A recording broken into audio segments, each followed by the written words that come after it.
Bonjour à toutes, bonjour à tous, merci d'être là, vraiment ça fait plaisir, même pendant ces périodes de vacances, eh bien vous regardez mes vidéos et ça me fait énormément plaisir. Merci beaucoup, merci de vos pouces bleus, de vos commentaires, beaucoup de commentaires. On m'a demandé beaucoup d'analyses, pour le coup je vais sauter une case parce que j'ai envie de parler d'autre chose, mais je vais y revenir, et peut-être que vous comprendrez dans cette vidéo ce qu'il est à faire ou pas sur les actifs demandés.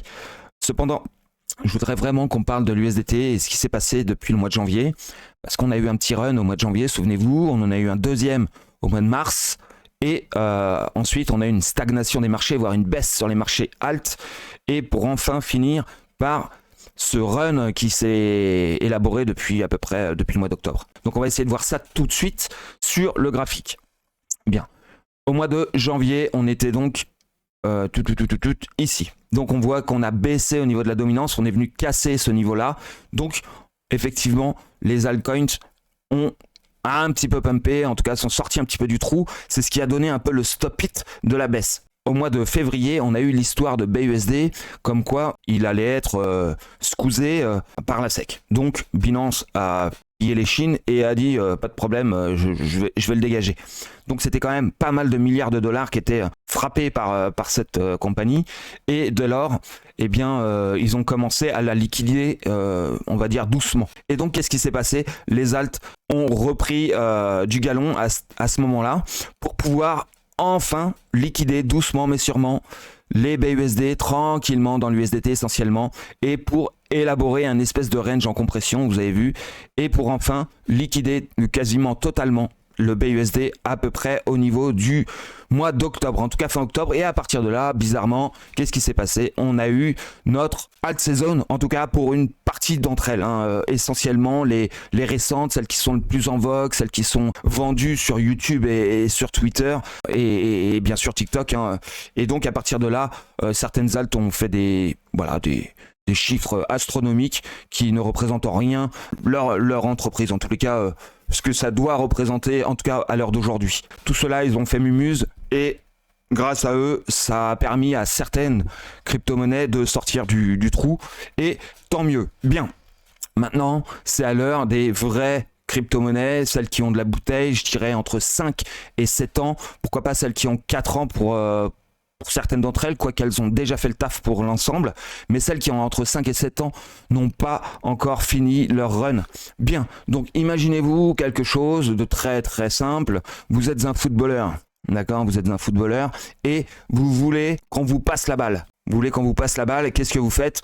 Ou vous lui faites un clin d'œil au gars qui a la balle, ou alors vous lui faites un mouvement de bras, et puis vous dites moi je veux la balle. Qu'est-ce que le gars qui a la balle, il va faire? Il a deux solutions. Ou il la passe pas, donc il fait un solo, ou alors il vous passe la balle tout de suite, ou alors il attend d'avoir une opportunité pour vous la passer.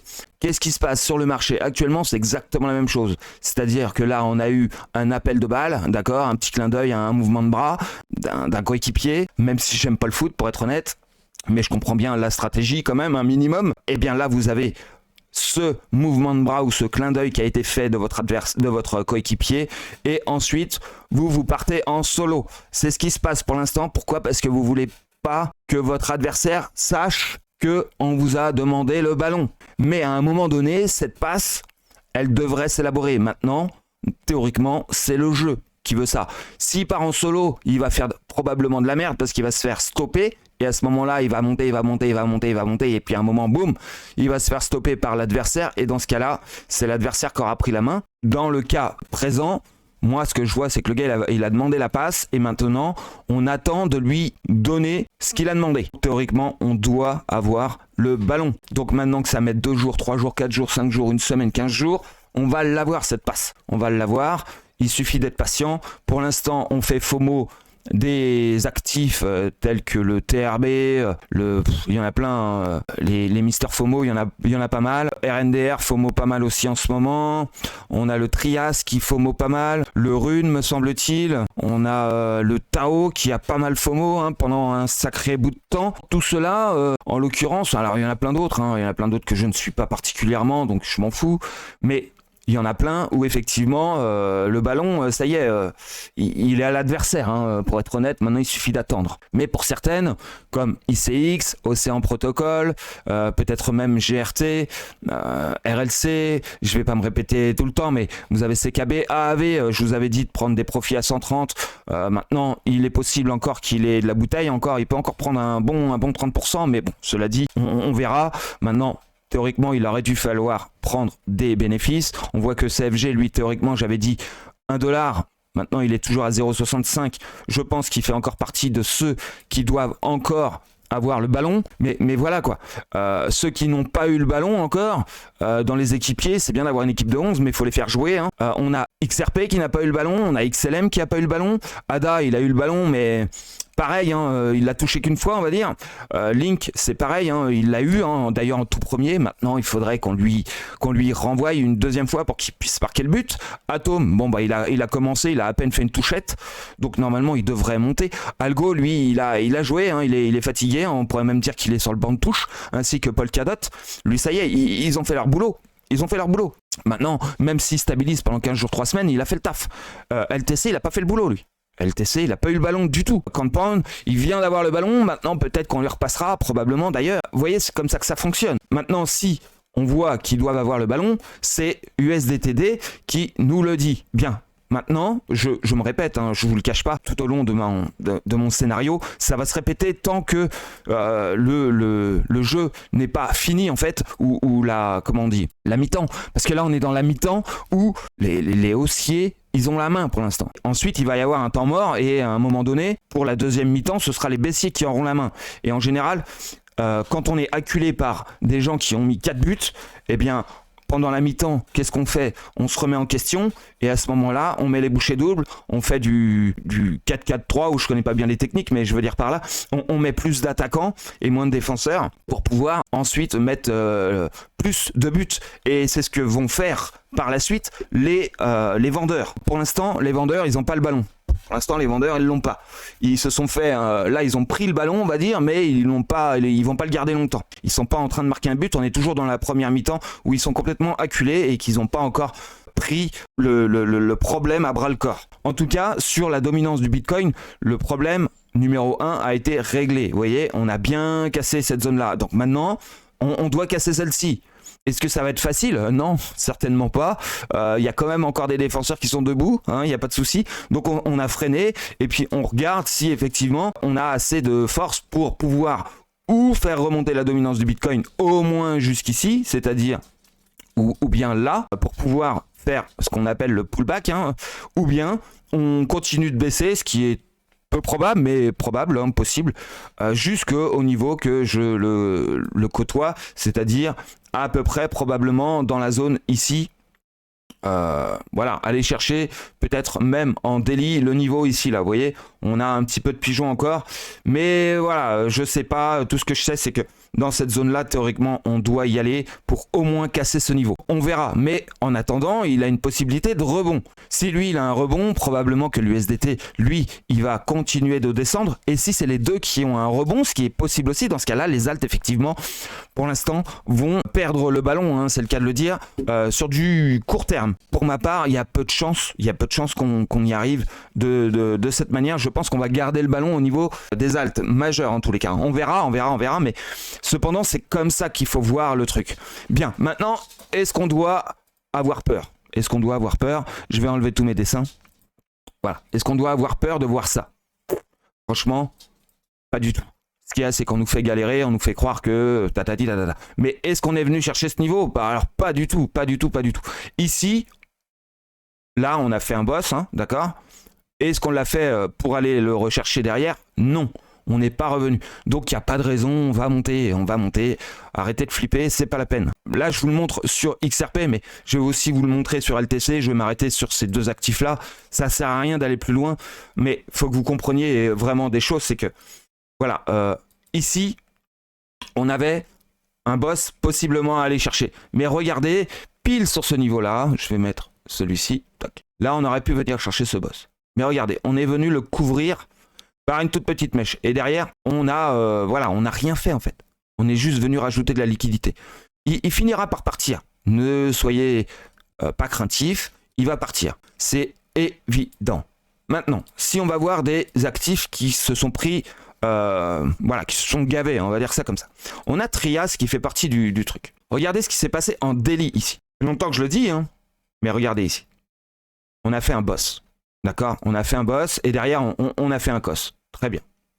Donc, ça annonçait le FOMO. Il n'y a pas à dire autre chose. Maintenant, quand on fait ceci, qu'est-ce qui se passe? La plupart du temps, on crée des petits boss, ici, comme ce qui se passe là, et on revient les chercher directement. Donc là, ici, ce qui va se passer, c'est on va peut-être pousser, hein, on va pousser comme ça. Et d'un coup, on va avoir notre bougie rouge qui va venir probablement s'appuyer là-dessus. Hop, le petit pullback qui va bien, peut-être même qu'on va recasser, hein, je ne sais pas. Et ensuite, on va revenir chercher bien plus bas. Pourquoi? Parce que comme ce boss qu'on avait fait ici, on l'avait fait, eh bien on va carrément passer dessus. D'accord? On va aller directement chercher le suivant. Voilà comment fonctionnent les marchés. C'est tout simple. Vous pouvez monter à 13 balles, hein, ça ne me dérange pas du tout.